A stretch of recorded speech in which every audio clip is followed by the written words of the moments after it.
საფრთა სედანი გას M1. მანქანა 1936 წლიდან გამოუშვეს. 37 წლიდან მე უკვე ჩეკისტებმა დაიწყეს ამ მანქანების სიარული. და ღამე თუ სახლთან ეს მანქანა მოვიდოდა, იმ ოჯახის ამბავი დამთავრებული იყო, ვისაც მოაკითხა. ზედმეტი სახელით შესაძლებელი ჰქონდა შავი ყვავა. მანქანა ლიცენზირებული ამერიკული მოდელიდან Ford M40-დან და ამერიკაში ესეთი მანქანებით განგსტერები დადიან. ამდენად სხვაობა განგსტერებსა და ჩეკისტებს შორის ნაკლებად არის. თუმცა განგსტერებთან მოლაპარაკება შეიძლებოდა და ჩეკისტებთან ლაპარაკს აზრიანებდა. ეს მანქანა ემსახურებოდა ბერიას, როცა საქართველოში მუშაობდა. ანუ ეს ბერია კონკრეტულად ეს მანქანა ბერიას ემსახურებოდა. მე მოსკოვში რო წავიდა, ჩვენ ცხოვრობთ სახლებს ნატო ვაჩნაძე საჩუქრ. ანუ კარგი არ ვაპარაკოს, მაგრამ ყველაფერი ესმის და იცის იმაზე მეტი ვიდრე ეს. აი მე ამასთან სურათი. მანქანის პრეზენტაცია რესტავრაციის მერე დარბაზში რო ქონდა, ელდარის მოვიწვიეთ, ჩენგელაია, მაშინ ცოცხალი იყო. რო დაინახა მანქანა, პირველი უკითხვა დასვეს, დედაჩემის მანქანა სად იპოვე. ვაი, იცნო. ეთქობა რაღაცა აურა. ხო. ვაიმე. ძალიან მაგარი. ეს რა ყავს? ფორდი. რაღაცა წელში გამოყვანილი მანქანა. მოდელი A. მანქანა 1928 წელს არის გამოშვებული 98 წლის არის. ამერიკის აუქციონზე შევიძინეთ ამ მომენტს. რო ჩამოვიდა საბუთები, მე გავარკვით, რომ თურმე ცნობილ ამერიკულ ფილმში განგსტერებზე ბონი და კლაიდია მანქანა გადაღებული. აი ეს არის ბონი და კლაიდის მანქანა რო ჩამოვიდა სუსტიკერებში იყო ნათქვიარებისგან, იმიტომ რომ ფილმში ბანკზე თავდასხმის მერე პოლიცია ბანდას ცხილავს, თვითონ დაცხილულია. და ცხვირით ხეს ეჯახება ფილმში, ამის გამო ცხვირის რესტავრაცია მოიწია. რესტავრირებული ცხვირი. ამ ფილმი 67 წელს გადაღებული, მაშინ კომპიუტერული გრაფიკა არ არსებობდა. ნათქვიარებს სტიკერები დაკეტებდა და რეალურად ამბროდებდა ბონი და კლაიდი. ლეწავდა ხოლმე მანქანა. და ეს რომელი დუბლის მანქანაა ფილმში და რამდენი მანქანა დაამტვრიეს ჩვენთვის უცნობია. თუმცა იძახიან 67 დუბლი იყო და შესაბამისად 67 მანქანა დაამტვრიეს. გასაგები. იმიტომ ამერიკული ფილმები დიდი ბიუჯეტია. კი. მაგარია. შემდეგიც ფორდია. მუშა არის? მუშა მდგომარეობა. ყველა ხედა. პირველი საბჭოთა პიკაპი გაზ 4. პიკაპი 1923 წელს გამოუშვეს. და მსოფლიოში დღეს მარტო 5 ცალია დარჩენილი ეს მანქანა, ერთი ჩვენთან არის, 4 რუსეთის მუზეუმში. ეს Ford Model A Deluxe-დან არის ლიცენზირებული, იმიტომ გავს ერთმანეთს. და ლოგოზე დიდხანს არ იფიქრეს. ისეთივე ოვალური ფორმის გააკეთეს, როგორც Ford-ებს აქვს. ასოებიც კი Ford-ისაც მიარგავსეთ, თუმცა გაზიაწერია მოლოტოვის. ნამგალი და ურო საკუთარ სიმბოლიკა რა თქმა უნდა წარმოადგენილია. ყველაფერზე ეს იყო დახატული. ტუალეტის გაღავლის გარდა. მანქანას ბენზინის აღზი წინა აქვს, ამის გამო ბენზონასოსი არ გააჩნია. დინებით მიდის საფრავე კარბურატორში და ძრავში ზუსტად ისევე როგორც Ford-ებს. ყველაფერი გენიალური მარტივია, Ford-ისთვის მithumetes. და თუ ბენზინის აღზი სავსე არ არის, კვეთ აღმართზე, ჯობია უკანასკნით აღვიდეთ, რომ სვანერად ვერ აღვ ბენზინს არ მიიღებს. საქართველოსთვის და თბილისისთვის აქტუალურია, ან უკანასკნით უნდა უებო, მას სავსე ბენზინის აქვს. წარმოიდგინეთ ამ მანქანის ზემორაჭაში ან სვანეთში სიარული. ძალიან მაგარი. ნახალუკაში ცდელი. ბრონირებულია. ეს ემსახურებოდა ილია მეორის. კოპირებული ამერიკული მანქანიდან პაკარტ პატრიცია. ეს რომელ წელს? 77-ში. და იმ დროს საბჭოთა კავშირში ხალხში ხმა დადიოდა, რომ ამ მანქანებს წინო აქ რაკეტები აქვს ჩამონტაჟებული. თუმცა სილამაზის მეტი სხვა არაფერი არ არის. გასაგები. ჩიში ამ ყოფილდა ხოლმე ხალხი. მაღალია. ეს საპატრიარქოდან შეისყიდეს მერე. გას 14 ახალი ჩაიგა, ახალი თორია. მანქანა 1979 წლიდან 85 შაბათი გამოვიდა. თავიდან გააკეთეს პოლიტბიუროს წევრები. და შევარდნაძე რო გახდა პოლიტბიუროს წევრი, მოსკოვიდან ეს მანქანა გამოუგზავნა. და მანქანა დადოდა, როცა იყო ჯერ კიდევ კომპარტიის პირველი მდივანი. მანქანა 8 ცილინდრიანია, ესეც ავტომატური კოლოფით, ძღოლი ისე მეტ 70-ია სიმაღლეში. მაგრამ მანქანა ზამთარში უკვე მთლიანად თბება და მანქანას კონდიციონერი გაუჩნდა. თუმცა კონდიციონერი მარტო უკანა ნახევარზე მუშაობს. ძღოლს ბოლომდე ადამიანად არ თვლიდა. არა. გასაგები. ახალი ჩაიკა თოლია უფრო განიერია და გრძელი ვიდრე ძველი. ჩაიკები ხალხისთვის არ იყიდებოდა და მანქანა კოპირებული ამერიკული ლინკონი. მანქანას წინაშულში გატეხილია, იმიტომ რომ დიდი სიყვარულის გამო შევარდნაძეს ქოესურა. ისევე დავტოვეთ არ გამოგწონა. გასაგები. მანქანა ნახე და ვიყიდე და ის და ის ადამიანი ვერს ვერ მეგონი ოჯახმაც ვერ იპოვა. ანუ შიშროებაში ასაგიჟოში. გასტოთხმე. ფერში გამოდიოდა. ასლანაბაში. თეთრი ფერი. ერთი ესეთი თეთრი ფერი შეიკა პირველ მსოფლიოში კოსმონავტ კალტერეშკოვასაც აჩუქა. კოსმოსში გაფრინდა ესეთი სახელი თოლია ჩაიკა.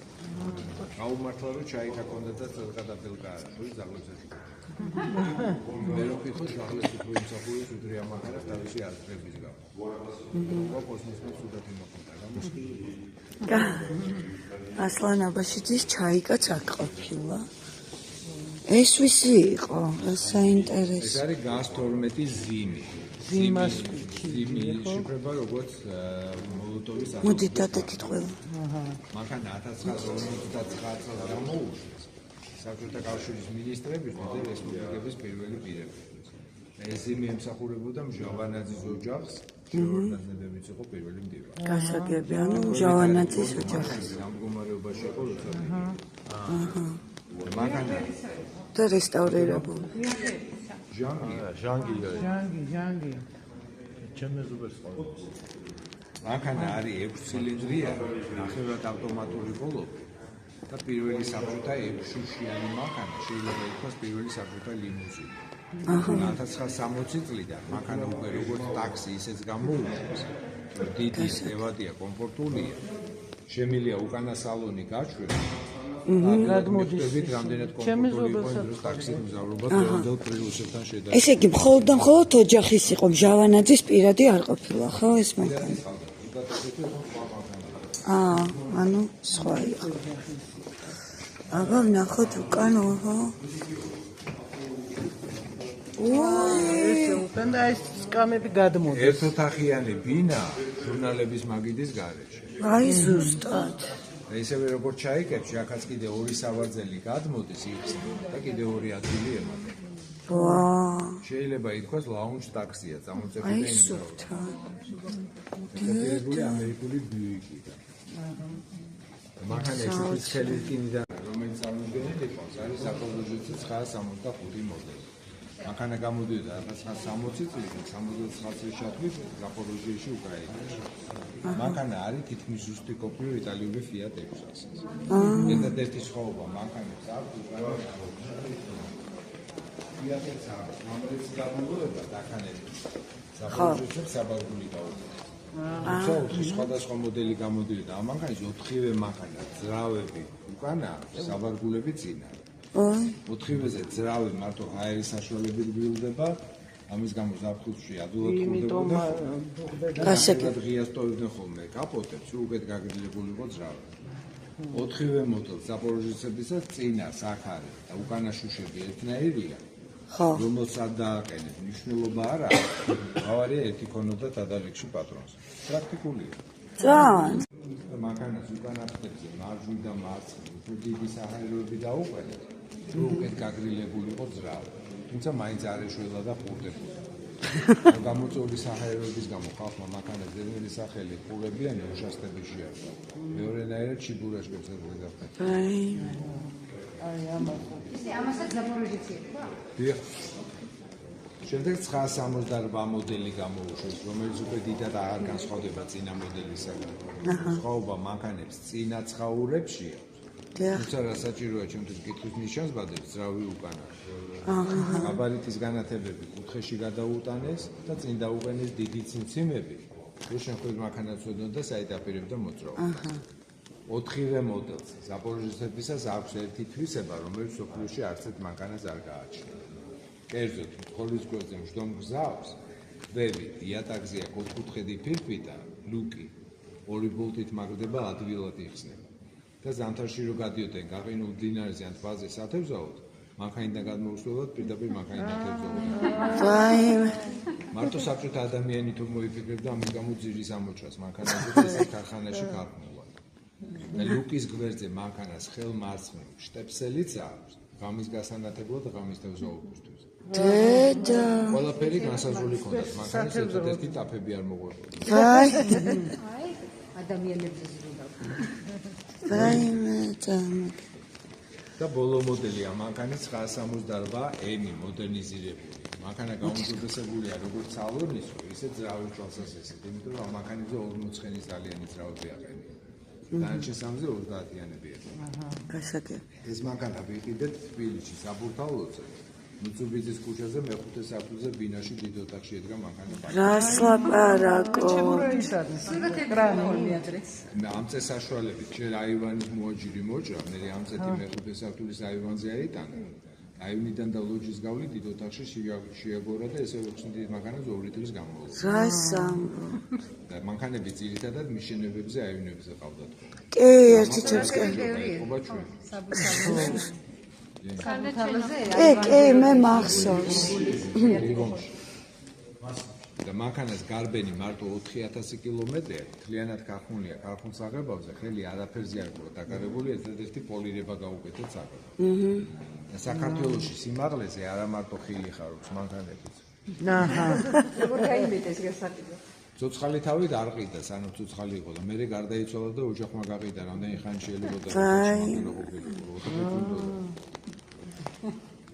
ესენი ხირავდნენ.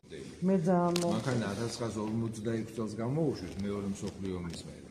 და მანქანა არის ზუსტი კოპიო გერმანული ოპელ კადეტის. თუ იპარავდნენ ეს ვარიანტი კომუნისტი იყო ორკარებიანი მანქანა. და სტალინი რო შეხვდა ზოლის გვერდზე და იბარებდა ავტომობილს, კონსტრუქტორს უთხრა რომ შენ დამიჯექიო უკანო და ერთად შევამოწმოთ როგორ დადისო. ის უცებ მეყდა რასაც დავუშვებდი, იმიტომ რომ ვერ გაუბედავდა სტალინს, თქვენ თუ გადმოხვალთ მე შეუძლებთ თქვენ დაბძალდით დაყურებენ იმ საწყობად. და რომ გადმოვიდა მანქანიდან პირველი ვერაც უთხრა რომ ორკარებიანი მანქანა ხალხისთვის კომფორტული არ არის. ორი თვის ვადასგაზრდე რომ შეცვალო. ორ კვირაში შეცვალო. ამის გამო წინა და უკანა კარები მანქანას სხვადასხვა მხარეს ერქვა. მოსკოვში კომბი არის დასახელება, ეხლა ჰეჩბეკებს ეძახიან ესეც არის. ეს არის სახანძრო მანქანა.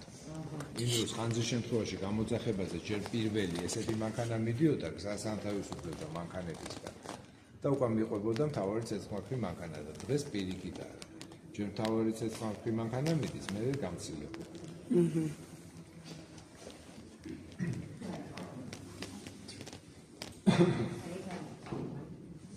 412 მოსკოვში სახელმწიფო ინსპექციის მანქანა მილიციის მანქანა.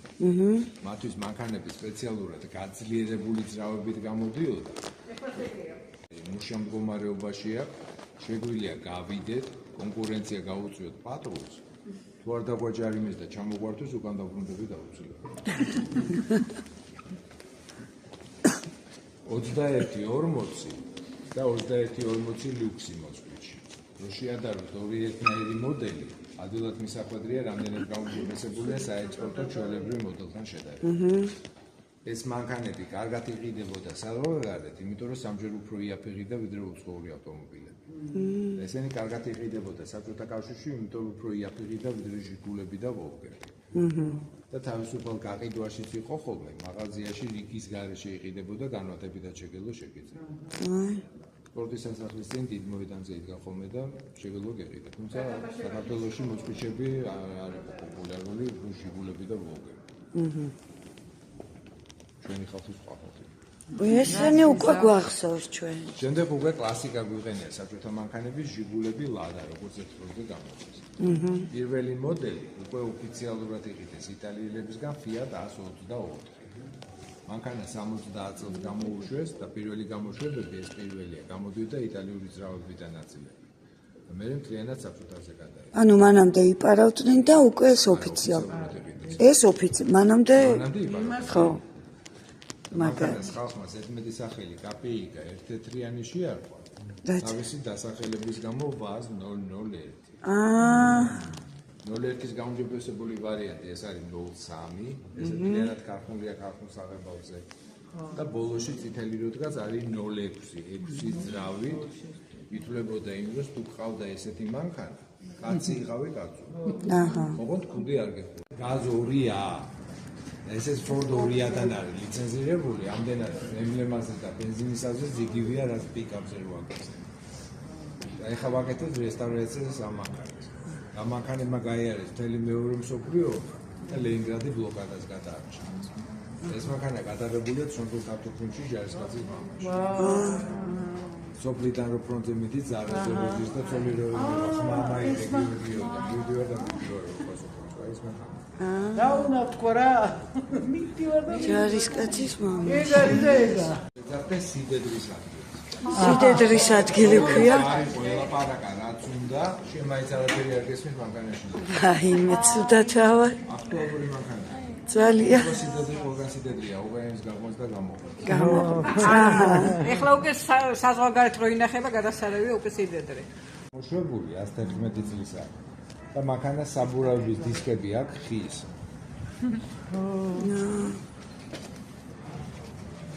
ეს მანქანა Ford-ის ქარხნის მუშებს შეეძლოთ 3 თვის ხელფასი დეყიდათ მანქანა. არც ისე ძვილი იყო. ხელფასის ნორმა. ეს არის 1926 წელს გამოშვებული მოდელი, არის კუპე ორკარებიანი მანქანა. ზუსტად ესეთი დარბაში სედანი გვიდგას 4 კარებია. და როგორც თვითონ Ford-ი იცახდა, Ford-ის მანქანები შეიძლება ნებისმიერი ფერის იყოს, ოღონდ მხოლოდ შავი. ნებისმიერი ოღონდ კიდევ 27 წელს გამოშვებული. ამ მანქანებს როცა უყურებ, პირდაპირ ხვდები, რომ მანქანების გაკეთება ეტელებიდან დაიწყეს. ცხენები მოხსნეს და ძრავი მოხსნეს. ეტელები. აჰა. აი ესეთი მუზეუმი. მოდელს ქვია ვიზო. მანქანა არის 1926 წელს გამოშვებული. ამ მანქანა წილიდან რო უყურებ, პირდაპირ ზიმი გახსნდება გასტოლი.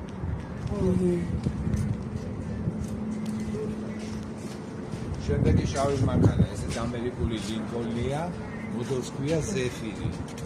მანქანა 1940 წელს არის გამოშვებული და მანქანა ძრავი აქვს 12 ცილინდრია. 40 წელს გამოშვებული. თუ გაინტერესებდა ჩვენ? გვაინტერესებს. მაინტერესებს. მუშა მდგომარეობაშია?